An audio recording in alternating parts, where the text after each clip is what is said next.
नमस्कार। भारतवाणी से मैं कविता स्वागत करती हूँ आप सबका श्री शिव महापुराण संपूर्ण पाठ के अंतर्गत प्रथमा विद्येश्वर संहिता से 24वें अध्याय में, चतुर्विंशो अध्याय। और आज के अध्याय में हम पिछले प्रसंग को आगे बढ़ाते हुए सुनेंगे भस्म महात्म्य का निरूपण सूत जी के श्रीमुख से। सूत उवाच द्विविधं भस्म संप्रोक्तं सर्वमंगलदं परं तत्प्रकारम् अहं वक्ष्ये सावधानतया शृणु। एकं ज्ञेयं महाभस्म द्वितीयं स्वल्पसंज्ञकं महाभस्म इति प्रोक्तं भस्म नानाविधं परम् तद्भस्म त्रिविधं प्रोक्तं श्रौतं स्मार्तं च लौकिकं भस्मैव स्वल्पसंज्ञं हि बहुधा परिकीर्तितं। श्रौतं भस्म तथा स्मार्तं द्विजानामेव कीर्तितं अन्येषामपि सर्वेषां परं भस्म लौकिकम्। धारतं मन्त्रतः प्रोक्तं द्विजानां मुनिपुङ्गवैः केवलं धारणं ज्ञेयमन्येषां मन्त्रवर्जितम्। आग्नेयमुच्यते भस्म दग्धगोमयसम्भवं तदपि द्रव्यमित्युक्तं त्रिपुण्ड्रस्य महामुने। अग्निहोत्रोत्थितं भस्म संग्राह्यं वामनीषिभिः अन्ययज्ञोत्थितं वापि त्रिपुण्ड्रस्य च धारणे। तो भस्म महात्म्य का निरूपण करते हुए सूत जी कहते हैं कि हे महर्षियों, भस्म संपूर्ण मंगलों को देने वाली तथा उत्तम है। उसके दो भेद बताए गए हैं, मैं उन भेदों का वर्णन करता हूँ। अब आप लोग सब ध्यान लगाकर सुनिए। एक को महाभस्म मानना चाहिए और दूसरे को स्वल्प भस्म। और महाभस्म भी अनेक प्रकार के हैं। महाभस्म 3 प्रकार के बताए गए हैं, श्रौत, स्मार्त और लौकिक। स्वल्प भस्म के भी बहुत से भेदों का वर्णन किया गया है। श्रौत और स्मार्त भस्म को केवल द्विजों के ही उपयोग में आने के योग्य बताया गया है। और तीसरा जो लौकिक भस्म है वो सब अन्य लोगों के भी उपयोग में आ सकता है। श्रेष्ठ महर्षियों ने यह बताया है कि द्विजों को वैदिक मंत्र के उच्चारण पूर्वक भस्म धारण करना चाहिए। दूसरे लोगों के लिए बिना मंत्र के ही केवल धारण करने का विधान है। और जले हुए गोबर से उत्पन्न होने वाला भस्म आग्नेय भस्म कहलाता है। तो हे महामुने, वह भी त्रिपुंड्र का द्रव्य है, ऐसा कहा गया है। तो अग्निहोत्र से उत्पन्न हुए भस्म का भी मनीषी पुरुषों को संग्रह करना चाहिए। अन्य यज्ञ से प्रकट हुआ भस्म भी त्रिपुंड्र धारण के काम में आ सकता है। अग्निरित्यादिभिर्मन्त्रैर्जाबालोपनिषद्गतैः सप्तभिर्धूलनं कार्यं भस्मना सजलेन च वर्णानामाश्रमाणां च मन्त्रतोऽमन्त्रतोऽपि च त्रिपुण्ड्रोद्धूलनं प्रोक्तं जाबालैरादरेण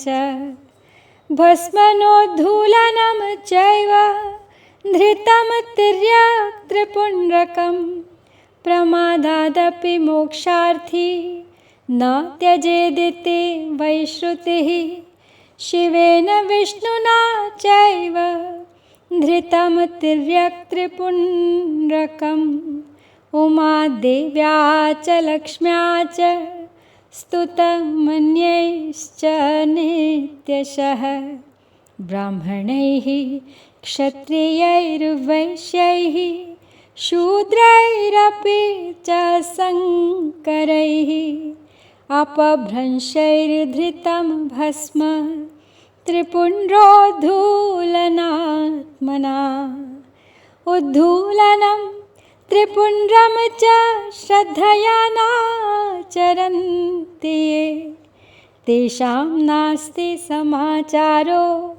वर्णाश्रमसमन्वितः। उद्धूलनं त्रिपुण्ड्रं च श्रद्धया नाचरन्ति ये तेषां नास्ति विनिर्मुक्तिः संसारात् जन्मकोटिभिः।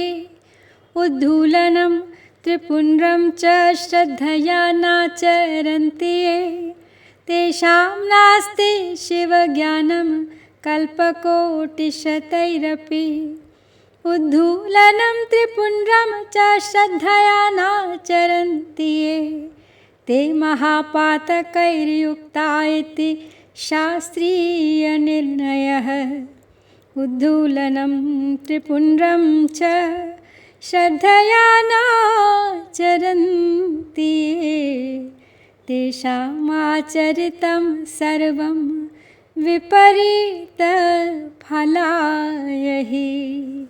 आगे बताते हैं सूत जी कि जाबालोपनिषद में आए हुए अग्नि इत्यादि 7 मंत्रों द्वारा जल मिश्रित भस्म से धूलन यानी विभिन्न अंगों में मर्दन या लेपन करना चाहिए।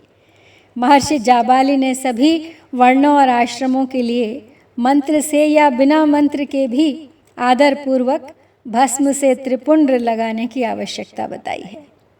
समस्त अंगों में सजल भस्म को मलना अथवा विभिन्न अंगों में तिरछा त्रिपुंड्र लगाना, इन कार्यों को मोक्षार्थी पुरुष प्रमाद से भी न छोड़ें, ऐसा श्रुति का आदेश है। तो भगवान शिव और विष्णु ने भी तिर्यक त्रिपुंड्र धारण किया है। अन्य देवियों सहित भगवती उमा और लक्ष्मी देवी ने भी वाणी द्वारा इसकी प्रशंसा की है। ब्राह्मणों, क्षत्रियों, वैश्यों, शूद्रों, वर्ण संकरों तथा जाति भ्रष्ट पुरुषों ने भी उद्धूलन एवं त्रिपुंड्र के रूप में भस्म को धारण किया है।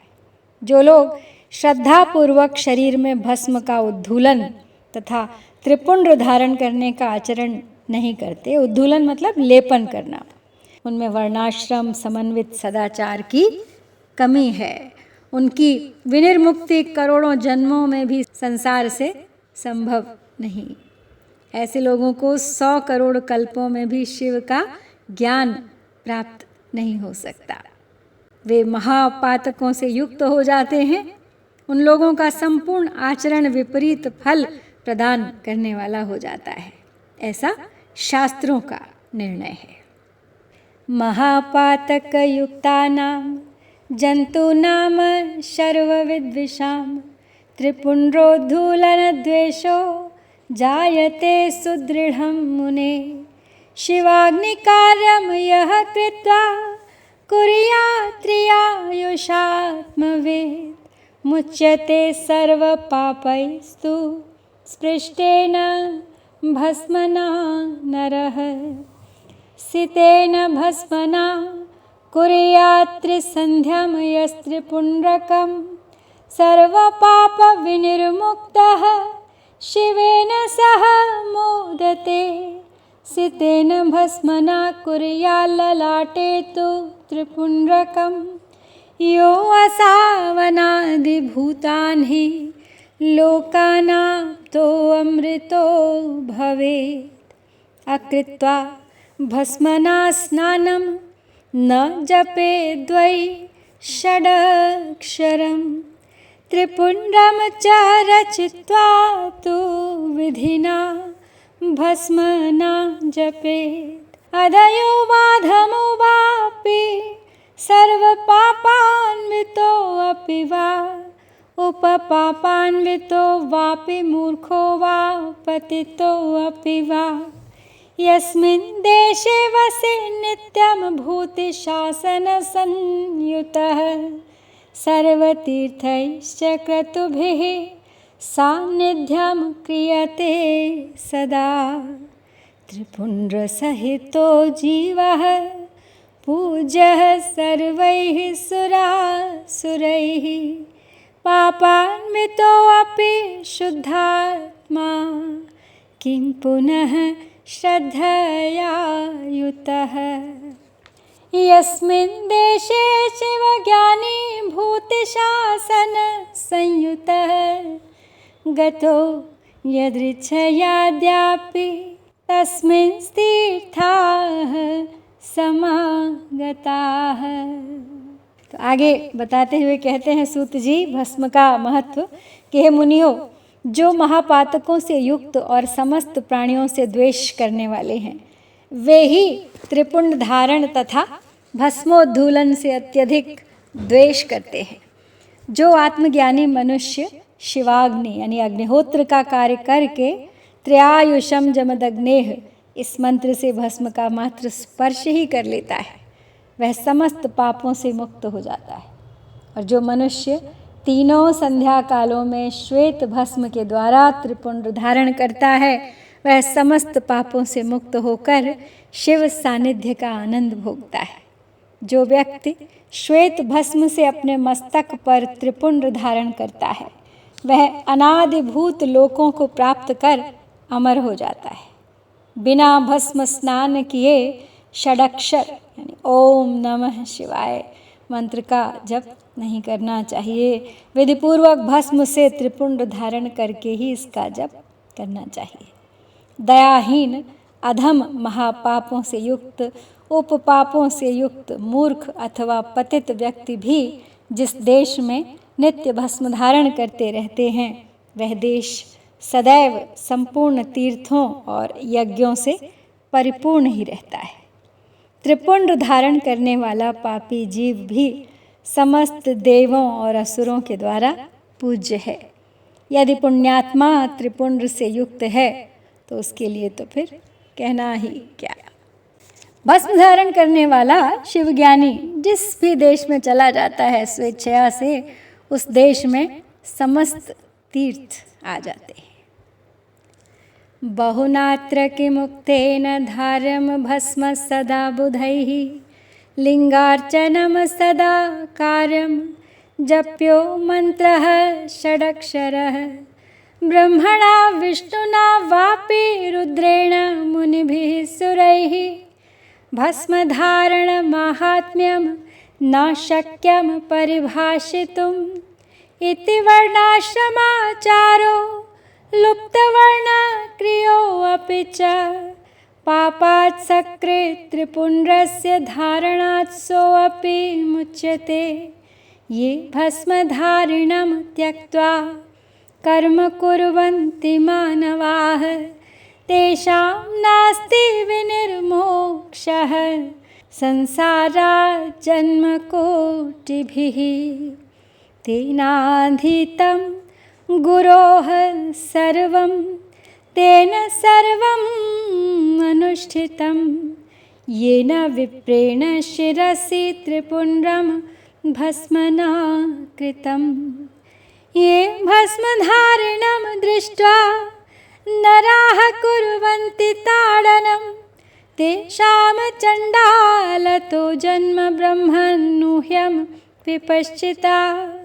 मानस्तोकेन मन्त्रेण मन्त्रितं भस्म धारयेत् ब्राह्मणः क्षत्रियश्चैव प्रोक्तेष्वङ्गेषु भक्तिमान् वैश्यस्त्रियम्बकेनैव शूद्रः पञ्चाक्षरेण तु अन्यासां विधवा स्त्रीणां विधिः प्रोक्तश्च शूद्रवत् पञ्चब्रह्मादि मनुभिर्गृहस्थस्य विधीयते।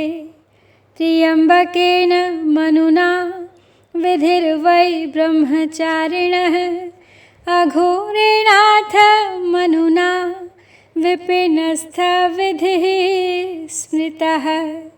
यतिस्तु प्रणवेनैव त्रिपुण्ड्रादीनि कारयेत्। तो आगे कहते हैं सूत जी कि इस विषय में और अधिक क्या कहा जाए। विद्वानों को सदैव भस्म धारण करना ही चाहिए एवं लिंगार्चन करके षडक्षर मंत्र का जप करना चाहिए। ब्रह्मा विष्णु रुद्र मुनिगण और देवताओं के द्वारा भी भस्म धारण करने के महत्व का वर्णन किया जाना संभव नहीं है। जिसने अपने वर्ण तथा आश्रम धर्म से संबंधित आचार तथा क्रियाएं लुप्त कर दी हैं, यदि वह भी त्रिपुंड धारण करता है तो समस्त पापों से मुक्त हो जाता है। जो भस्म धारण करने वाले को त्याग कर धार्मिक कृत्य करते हैं, उनको करोड़ों जन्म लेने पर भी संसार से मुक्ति प्राप्त नहीं हो पाती है। जिस ब्राह्मण ने भस्म से अपने सिर पर त्रिपुंड धारण कर लिया है, उसने मानो गुरु से सब कुछ पढ़ लिया है और सभी धार्मिक अनुष्ठान कर लिए हैं। जो मनुष्य भस्म धारण करने वाले को देखकर उसे कष्ट देते हैं, वे निश्चित ही चांडाल से उत्पन्न हुए हैं, ऐसा विद्वानों को जानना चाहिए। भक्तिपरायण ब्राह्मण और क्षत्रिय को मानस्तों के तनये इस मंत्र से अभिमंत्रित भस्म को शास्त्र सम्मत कहे गए अंगों पर धारण करना चाहिए।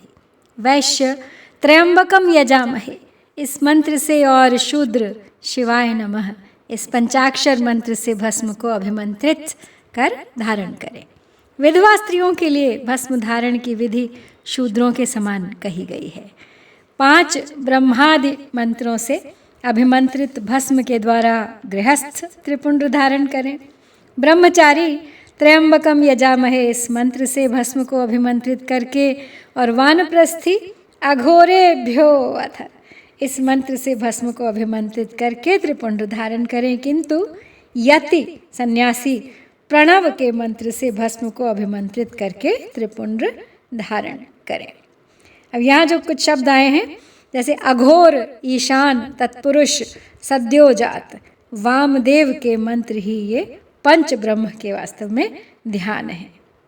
अतिवर्णाश्रमी नित्यम शिवो अहम भावनात् परात् शिवयोगी च नियतमीशानेनापि धारयेत् न त्याज्यं सर्ववर्णैश्च भस्मधारणमुत्तमम् अन्यैरपि यथा जीवैः सदेति शिवशासनं भस्मस्नानेन यावन्तः कणाः स्वाङ्गे प्रतिष्ठिताः तावन्ति शिवलिङ्गानि तन्नौ धत्ते हि धारकः ब्राह्मणाः क्षत्रिया वैश्याः शूद्राश्चापि च शङ्कराः स्त्रियो अथ विधवा बालाः प्राप्ता पाखण्डिकास्तथा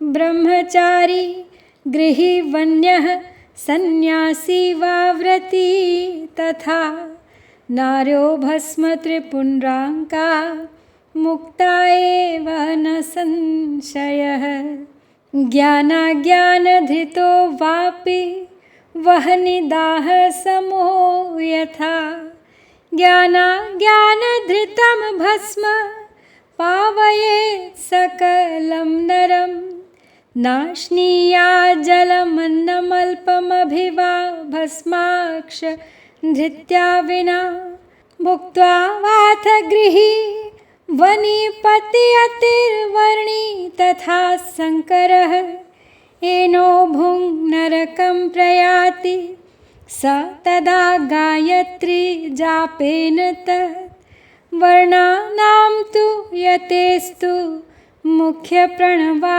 जापेन मुक्तिर्भवेत् त्रिपुण्ड्रं ये विनिन्दन्ति निन्दन्ति शिवमेव ते धारयन्ति च ये भक्त्या धारयन्ति तमेव ते दिग्भस्मरहितं भालं दिग्ग्रामं शिवालयं दिगनीशार्चनं जन्म दिग्विद्याम शिवाश्रया।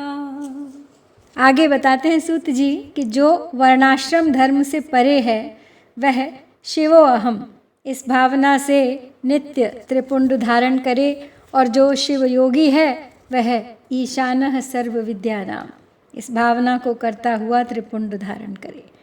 सभी वर्णों के द्वारा भस्म धारण करने के इस उत्तम कार्य को नहीं छोड़ना चाहिए। अन्य जीवों को भी सदा भस्म धारण करना चाहिए, ऐसा भगवान शिव का आदेश है। भस्म स्नान करने से जितने कण शरीर में प्रवेश करते हैं उतने ही शिवलिंगों को वह धारक अपने शरीर में धारण करता है। ब्राह्मण, क्षत्रिय, वैश्य, शूद्र, वर्ण संकर, स्त्री, सधवा, विधवा, बालक, पाखंडी, ब्रह्मचारी, गृहस्थ, वानप्रस्थी, सन्यासी, व्रती और सन्यासिनी स्त्रियां, ये सभी भस्म के त्रिपुंड धारण के प्रभाव के द्वारा मुक्त हो जाते हैं, इसमें संशय नहीं है। जैसे ज्ञानवश या ज्ञानवश धारण की गई अग्नि सबको समान रूप से जलाती है, वैसे ही ज्ञान या ज्ञानवश धारण किया गया भस्म भी समान रूप से सभी मनुष्यों को पवित्र करता है। भस्म तथा रुद्राक्ष धारण के बिना जल अथवा अन्न को अंश मात्र भी नहीं खाना चाहिए। गृहस्थ, वानप्रस्थ, सन्यासी और वर्णसंकर जाति का व्यक्ति यदि भस्म एवं रुद्राक्ष को धारण किए बिना भोजन करता है तो वह मात्र पाप ही खाता है और नरक की ओर प्रस्थान करता है। ऐसे समय में उक्त वर्ण धर्मों का वह व्यक्ति गायत्री मंत्र के जप से तथा यति सन्यासी मुख्य प्रणव मंत्र के जप से प्रायश्चित करके मुक्ति प्राप्त कर सकता है। जो त्रिपुंड की निंदा करते हैं वे साक्षात शिव की ही निंदा करते हैं, और जो त्रिपुंड को धारण करते हैं वे साक्षात उन्हीं शिव को ही धारण करते हैं। भस्म रहित भाल को धिक्कार है, शिवालय यानी शिव मंदिर रहित ग्राम को धिक्कार है, शिवार्चन से रहित जन्म को धिक्कार है और शिव ज्ञान रहित विद्या को धिक्कार है।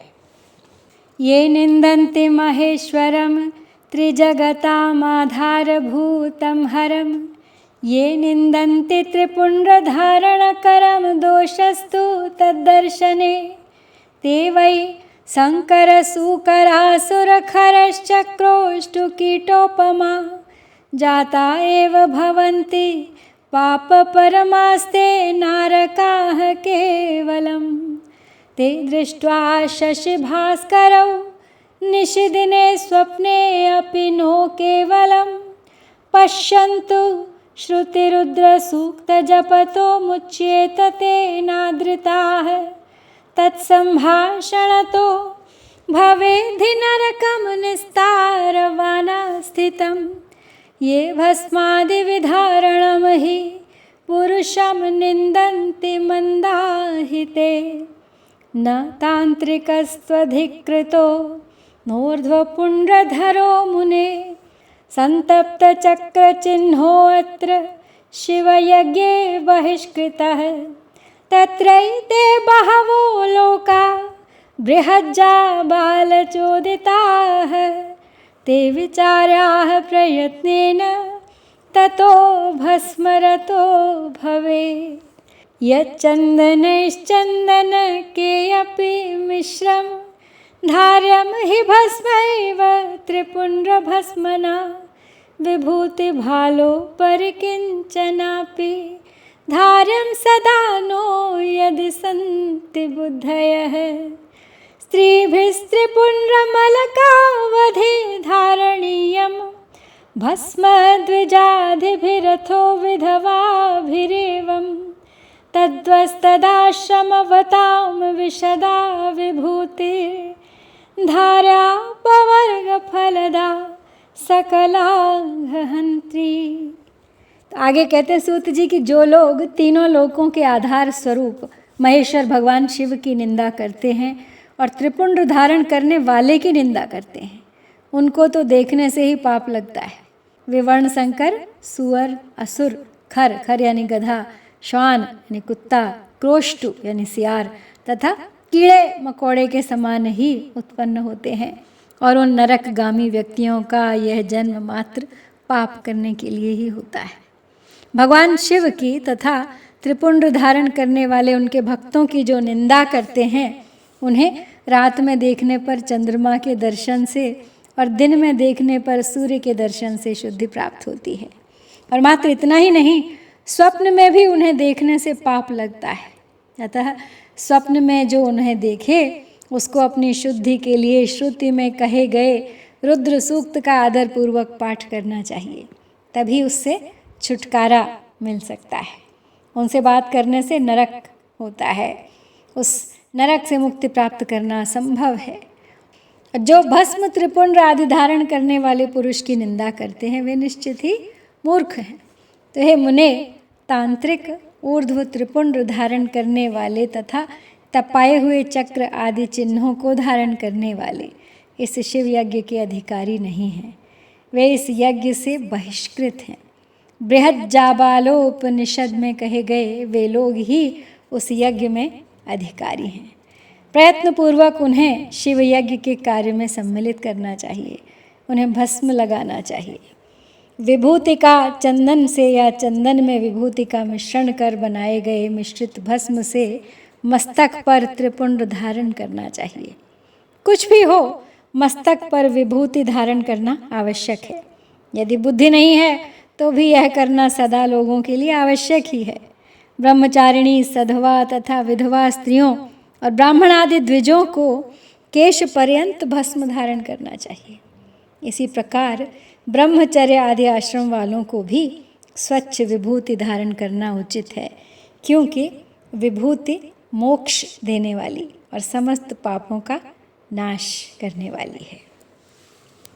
त्रिपुंड्रम कुरुते यस्तु भस्मना विधिपूर्वकम महापातक संघातैर्मुच्यते चोपपातकैः।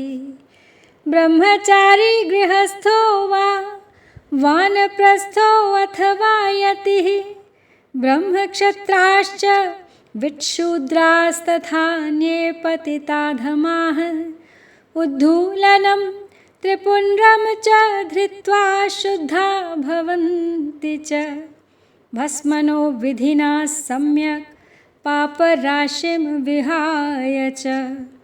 भस्मधारी विशेषेण स्त्रीगोहत्यादिपातकैः वीरहत्याश्वहत्याभ्यां मुच्यते नात्र संशयः।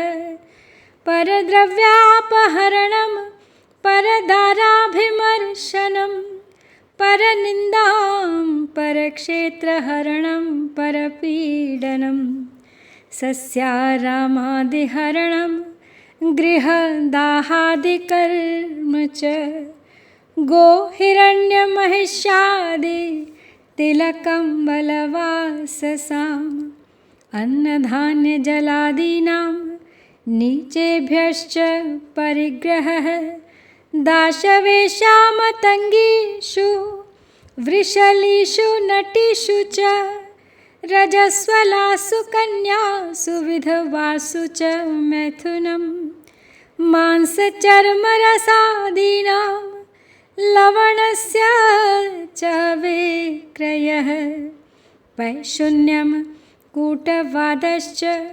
साक्षिमिथ्याभिलाषिणाम् एवमादीन्यसङ्ख्यानि पापानि विविधानि च सद्य एव विनश्यन्ति त्रिपुण्ड्रस्य च धारणा। शिवद्रव्यापहरणं शिवनिन्दा च कुत्रचित् निन्दा च शिवभक्तानां प्रायश्चित्तैर्न शोध्यति। आगे बताते हैं सूत जी कि जो भस्म द्वारा विधि पूर्वक त्रिपुंड धारण करता है वह ब्रह्म हत्यादि महापातक समूहों और उच्छिष्ट अन्नादि भक्षण उपपातकों से मुक्त हो जाता है। ब्रह्मचारी, गृहस्थ, वानप्रस्थी और सन्यासी ये चारों आश्रम ब्राह्मण, क्षत्रिय, वैश्य, शूद्र तथा अन्य वर्ण संकर ये चारों वर्ण और उपवर्ण के लोग, पतित अथवा नीच मनुष्य भी विधिपूर्वक शरीर पर भस्म उद्धूलन और त्रिपुंड धारण करके शुद्ध हो जाते हैं, क्योंकि सम्यक रूप से धारण की गई भस्म से तत्काल ही पाप राशि से मुक्ति प्राप्त हो जाती है। भस्म धारण करने वाला व्यक्ति विशेष रूप से स्त्री हत्या, गो हत्या, वीर हत्या और अश्व हत्या आदि पापों से मुक्त हो जाता है, इसमें संशय नहीं है।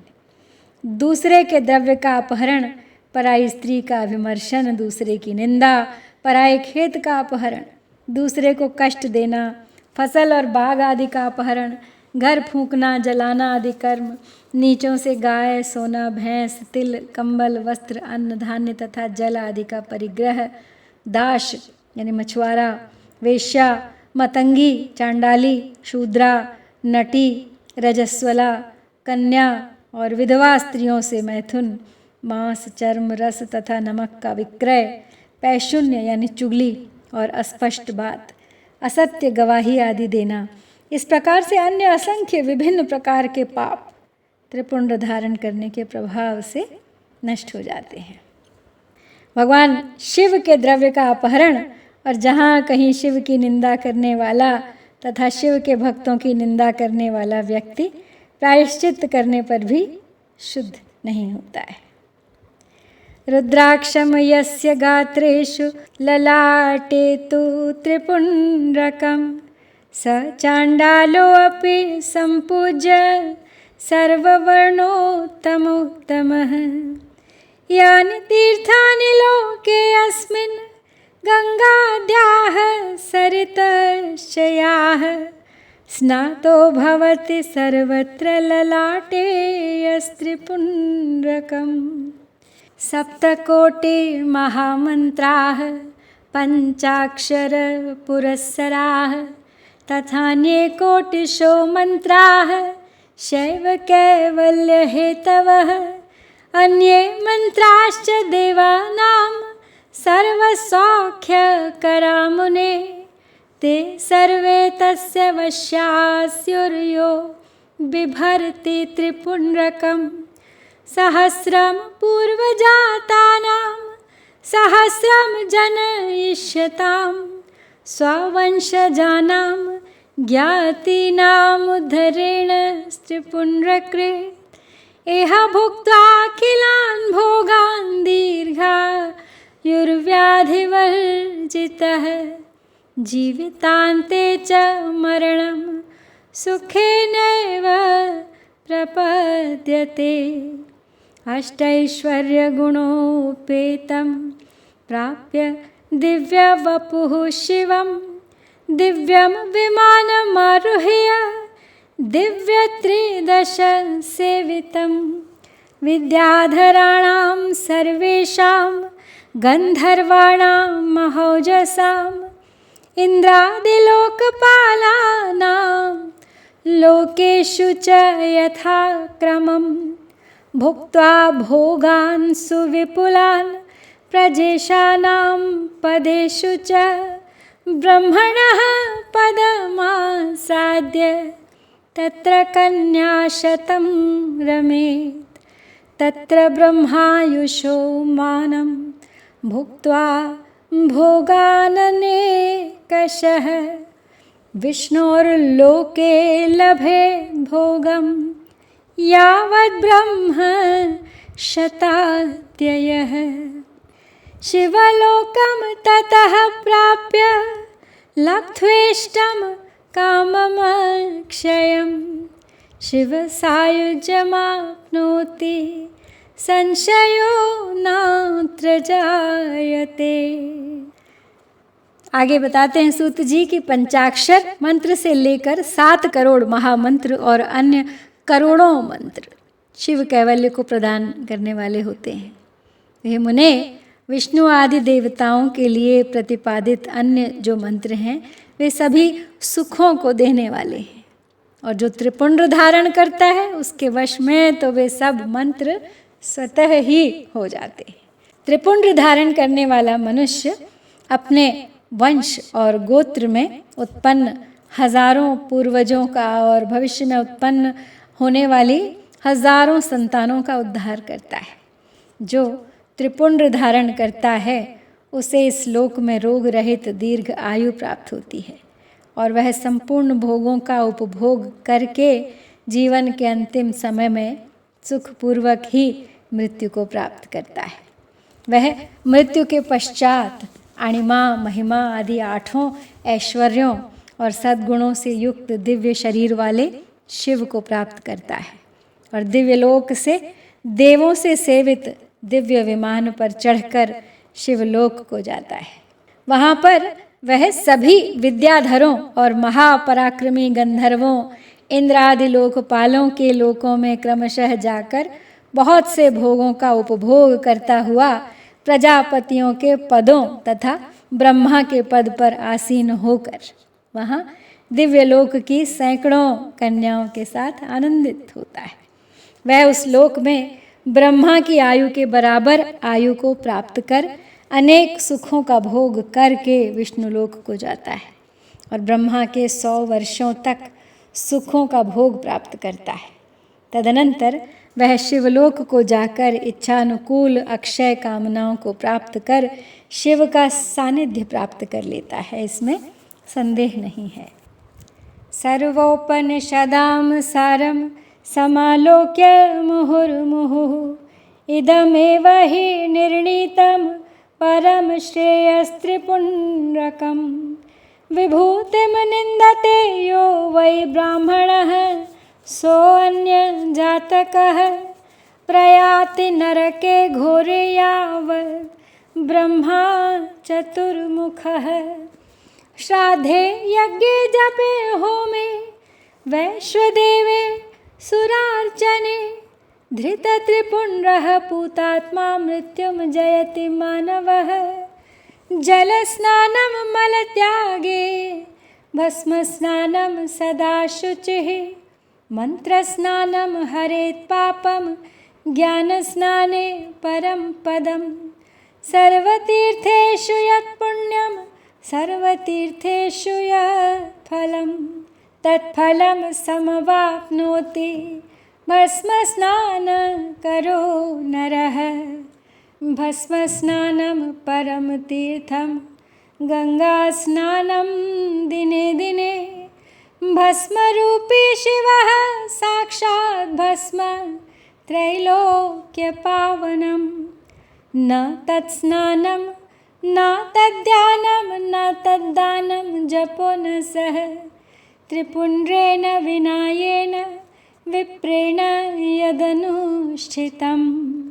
वानप्रस्थस्य कन्यानां दीक्षाहीन नृणां तथा मध्याह्नात् प्राक् जलैर्युक्तं परतो जलवर्जितम्।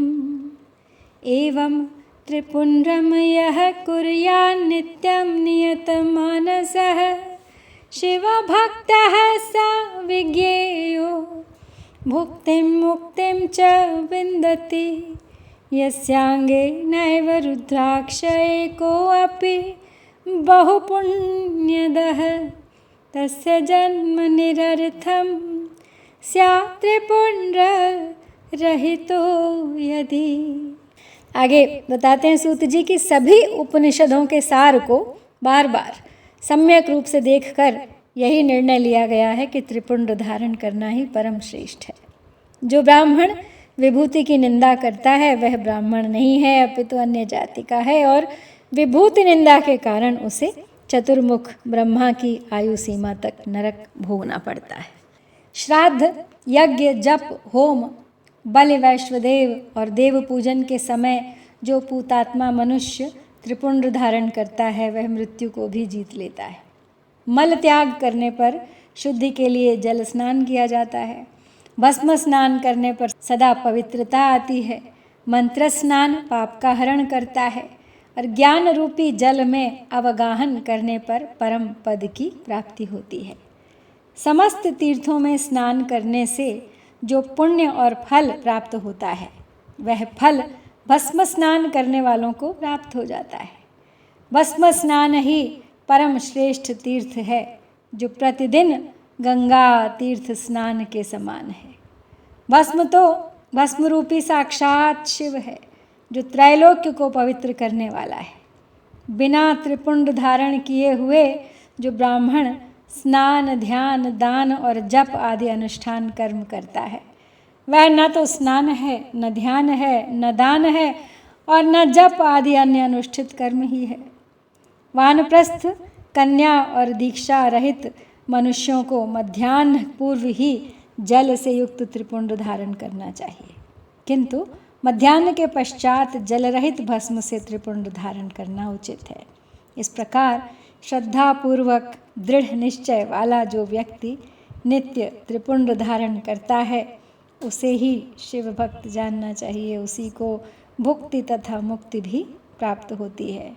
जिसके अंग पर प्रचुर पुण्य देने वाला एक भी रुद्राक्ष नहीं और वह त्रिपुंड से भी रहित है, उसका तो जन्म लेना ही व्यर्थ है। एवं त्रिपुंड्रम माहात्म्यम समासात् कथितं मया रहस्यं सर्वजन्तूनां गोपनीयमिदं त्वया। तिस्रो रेखा भवन्त्येव स्थानेषु मुने पुङ्गवाः ललाटादिषु सर्वेषु यथोक्तेषु बुधैर्मुने। भ्रुवोर्मध्यं समारभ्य यावदन्तो भवेद्भ्रुवोः तावत् प्रमाणं सन्धार्यं ललाटे च त्रिपुण्ड्रकं। मध्यमानामिकाङ्गुल्या मध्ये तु प्रतिलोमतः अङ्गुष्ठेन कृता रेखा त्रिपुण्ड्राख्याभिधीयते। मध्ये अङ्गुलिभिरादाय तिसृभिर्भस्मयत्नतः त्रिपुण्ड्रं धारयेत् भक्त्या भुक्तिमुक्तिप्रदं परम्। त्रिसॄणामपि रेखानां प्रत्येकं नवदेवता सर्वत्राङ्गेषु ता वक्ष्ये सावधानतया शृणु। आकारो गार्ह पत्याग्निर्भूर्धर्मश्च रजो गुणः ऋग्वेदश्च क्रियाशक्तिः प्रातः सवनमेव च। महादेवश्च रेखायाः प्रथमायाश्च देवता विज्ञेया मुनिशार्दूलाः शिवदीक्षापरायणैः। उकारो दक्षिणाग्निश्च नभस्तत्त्वं यजुस्तथा मध्यन्दिनं च सवनमिच्छाशक्त्यन्तरात्मकौ। महेश्वरश्च रेखाया द्वितीयायाश्च देवता विज्ञेया मुनिशार्दूल शिवदीक्षापरायणैः। मकाराहवनीयौ च परमात्मा तमो दिवौ ज्ञानशक्तिः सामवेदस्थितीयं सवनं तथा। शिवश्चैव च रेखाया तृतीयायाश्च देवता विज्ञेया मुनिशार्दूल शिवदीक्षापरायणैः। तो भस्म धारण तथा त्रिपुंड की महिमा और विधि बताकर सूत जी ने अब फिर कहा, महर्षियों, इस प्रकार मैंने संक्षेप से त्रिपुंड का महात्म्य बताया है। ये समस्त प्राणियों के लिए गोपनीय रहस्य है, अतः आपको भी इसे गुप्त ही रखना चाहिए। तो मुनिवरों, ललाट आदि सभी निर्दिष्ट स्थानों में जो भस्म से 3 तिरछी रेखाएं बनाई जाती हैं, उन्हीं को विद्वानों ने त्रिपुंड कहा है। भौहों के मध्य भाग से लेकर जहाँ तक भौहों का अंत है, उतना ही बड़ा त्रिपुंड ललाट में धारण करना चाहिए। मध्यमा और अनामिका का उंगली से 2 रेखाएं करके बीच में अंगुष्ठ द्वारा प्रतिलोम भाव से की गई रेखा त्रिपुंड कहलाती है। अथवा बीच की 3 अंगुलियों से भस्म लेकर यत्नपूर्वक भक्तिभाव से ललाट में त्रिपुंड धारण करें। त्रिपुंड अत्यंत उत्तम तथा भोग और मोक्ष को देने वाला है। त्रिपुंड की 3 रेखाओं में से प्रत्येक के 9 देवता हैं जो सभी अंगों में स्थित हैं। तो अब मैं उनका परिचय देता हूँ, ध्यान से सुने। तो हे मुनिवरों, प्रणव का प्रथम अक्षर अकार, गार्हपत्र अग्नि, पृथ्वी धर्म रजोगुण, ऋग्वेद क्रियाशक्ति, प्रातः सवन तथा महादेव, ये त्रिपुंड की प्रथम रेखा के 9 देवता हैं। ये बात शिव दीक्षा परायण पुरुषों को अच्छी तरह समझ लेनी चाहिए। और हे मुनिवरों, प्रणव का दूसरा अक्षर उकार दक्षिणाग्नि, आकाश सत्वगुण यजुर्वेद माध्यम दिन सवन इच्छा शक्ति अंतरात्मा तथा महेश्वर, ये दूसरी रेखा के 9 देवता हैं। ऐसा शिव दीक्षित लोगों को जानना चाहिए। मुनिश्रेष्ठो, प्रणव का तीसरा अक्षर मकार, आहवनीय अग्नि, परमात्मा, तमोगुण, द्युलोक, ज्ञान शक्ति, सामवेद, तृतीय सवन तथा शिव, ये तीसरी रेखा के 9 देवता हैं। ऐसा शिव दीक्षित भक्तों को जानना चाहिए।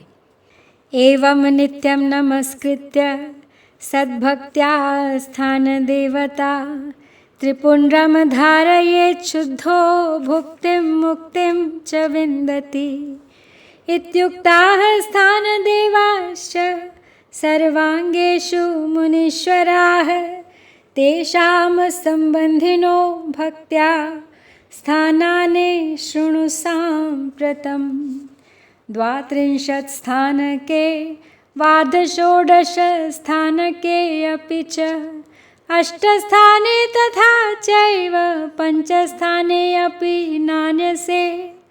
उत्तमाङ्गे ललाटे च कर्णयोर्नेत्रयोस्तथा नासावक्त्रगलेष्वेवं हस्तयोरुभयोस्ततः कर्पूरे मणिबन्धे च हृदये पार्श्वयोर्द्वयोः नाभौ मुष्कद्वये चैव मूर्वोर्गुल्फे च जानुनि जङ्घाद्वये पदद्वन्द्वे 32 स्थानमुत्तमम्।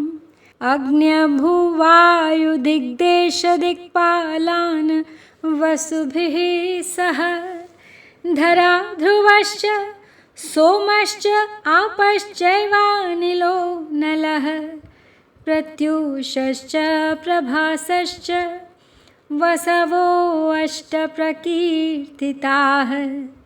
एतेषां नाममात्रेण त्रिपुण्ड्रं धारयेत् बुधः कुर्यात् षोडश स्थाने त्रिपुण्ड्रं तु समाहितः।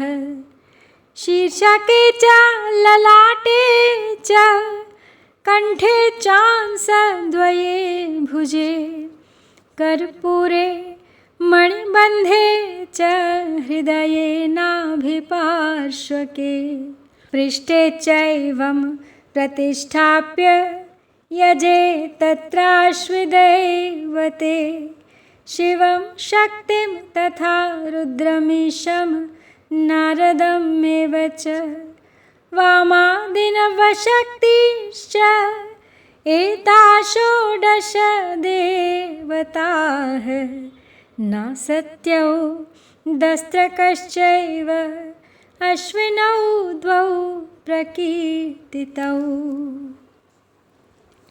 तो इस प्रकार स्थान देवताओं को उत्तम भक्तिभाव से नित्य नमस्कार करके स्नान आदि से शुद्ध हुआ पुरुष यदि त्रिपुंड धारण करे तो भोग और मोक्ष को भी प्राप्त कर लेता है। तो ये मुनीश्वरों, ये संपूर्ण अंगों में स्थान देवता बताए गए हैं। तो अब मैं उनसे संबंधित स्थान आपको बताता हूँ, भक्तिपूर्वक सुनिए। 32, 16, 8 अथवा 5 स्थानों में मनुष्य त्रिपुंड का न्यास करे। मस्तक, ललाट, दोनों कान, दोनों नेत्र, दोनों नासिका, मुख, कंठ, दोनों हाथ, दोनों कोहनी, दोनों कलाई, हृदय, दोनों पार्श्व भाग, नाभि, दोनों अंडकोश, दोनों ऊरु, दोनों गुल्फ, दोनों घुटने, दोनों पिंडली और दोनों पैर, ये 32 उत्तम स्थान हैं।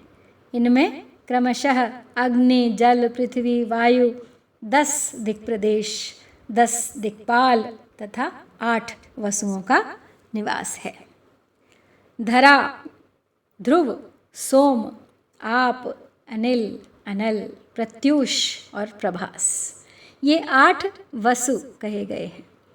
इन सब का नाम मात्र लेकर इनके स्थानों में विद्वान पुरुष त्रिपुंड धारण करे अथवा एकाग्रचित्त होकर 16 स्थानों में ही त्रिपुंड धारण करे। मस्तक, ललाट, कंठ, दोनों कंधों, दोनों भुजाओं, दोनों कोहनियों तथा दोनों कलाइयों में, हृदय में, नाभि में, दोनों पसलियों में तथा पृष्ठभाग में त्रिपुंड लगाकर वहाँ दोनों अश्विनी कुमारों शिव, शक्ति, रुद्र, ईश तथा नारद का और वामा आदि 9 शक्तियों का पूजन करें। ये सब मिलकर 16 देवता हैं और अश्विनी कुमार युगल कहे गए हैं, ना सत्य और दस्त्र। अथवा मूर्धनि केशे च कर्णयोर्वदने तथा बाहुद्वये च हृदये नाभ्यामुरुयुगे तथा ज्ञानुद्वये च पदयोः पृष्ठभागे च 16 शिवश्चन्द्रश्च रुद्रः को विघ्नेशो विष्णुरेव वा श्रीश्चैव हृदये शम्भुस्तथा नाभौ प्रजापतिः नागश्च नागकन्याश्च उभयो ऋषि कन्यका पादयोश्च समुद्राश्च तीर्थाः पृष्ठे विशालतः इत्येवं 16 स्थानमष्टस्थानं यथोच्यते। गुह्यस्थानं ललाटश्च कर्णद्वयम् अनुत्तमम् असंयुग्मं च हृदयं नाभिरित्येवमष्टकं ब्रह्मा च ऋषयः 7 देवताश्च प्रकीर्तिताः इत्येवं तु समुद्दिष्टं भस्मविद्भिर्मुनीश्वराः।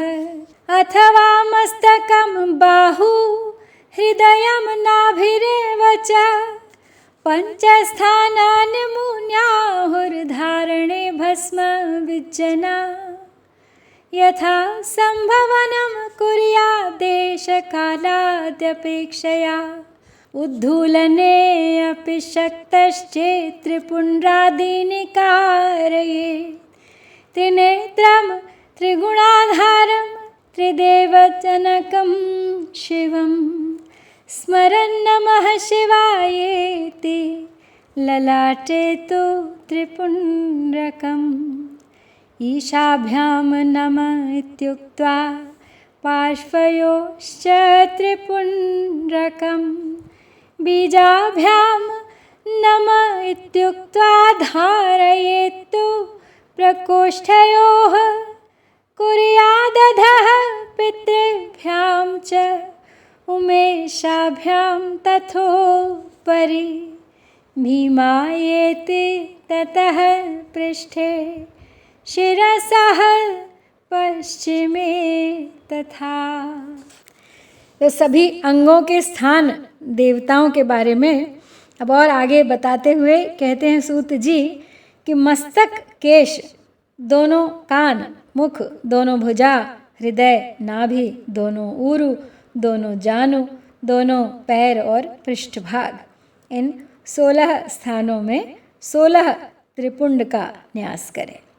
मस्तक में शिव, केशों में चंद्रमा, दोनों कानों में रुद्र और ब्रह्म, मुख में विघ्नराज गणेश, दोनों भुजाओं में विष्णु और लक्ष्मी, हृदय में शंभु, नाभि में प्रजापति, दोनों उरुओं में नाग और नाग कन्याएं, दोनों घुटनों में ऋषि कन्याएं, दोनों पैरों में समुद्र तथा विशाल पृष्ठभाग में संपूर्ण तीर्थ देवता रूप से विद्यमान है। इस प्रकार 16 स्थानों का परिचय दिया गया। अब 8 स्थान आगे और बताए जा रहे हैं। गुह्य स्थान ललाट, परम उत्तम कर्ण युगल, दोनों कंधे, हृदय और नाभि, ये 8 स्थान हैं। इनमें ब्रह्मा तथा सप्तर्षि, ये 8 देवता बताए गए हैं। हे मुनीश्वरों, भस्म के स्थान को जानने वाले विद्वानों ने इस तरह 8 स्थानों का परिचय दिया है। अथवा मस्तक, दोनों भुजाएं, हृदय और नाभि, इन 5 स्थानों को भस्म वेत्ता पुरुषों ने भस्म धारण के योग्य बताया है। यथासंभव देश काल आदि की अपेक्षा रखते हुए उद्धूलन यानी भस्म को अभिमंत्रित करना और जल में मिलाना आदि कार्य करें। यदि उद्धूलन में भी असमर्थ हों तो त्रिपुंड आदि लगाएं। त्रिनेत्रधारी, तीनों गुणों के आधार तथा तीनों देवताओं के जनक भगवान शिव का स्मरण करते हुए नमः शिवाय कहकर ललाट में त्रिपुंड लगाएं। ईशाभ्याम नमः ऐसा कहकर दोनों पार्श्व भागों में त्रिपुंड धारण करें। बीजाभ्याम नमः यह बोलकर दोनों प्रकोष्ठों में भस्म लगाएं। पितृभ्याम नमः कहकर नीचे के अंग में, उमेशाभ्याम नमः कहकर ऊपर के अंग में, तथा भीमाय नमः कहकर पीठ में और सिर के पिछले भाग में त्रिपुंड लगाना चाहिए। तो इस प्रकार श्री शिव महापुराण के प्रथम विद्येश्वर संहिता के साध्य साधन खंड में भस्म और त्रिपुंड धारण वर्णन नामक 24वां अध्याय यहाँ पे पूर्ण होता है। इति श्री शिव महापुराणे प्रथमायाम विद्येश्वर संहितायां भस्म धारण वर्णनम नाम 24 अध्याय। ओम श्री सांब शिवाय नमः। जय भारत।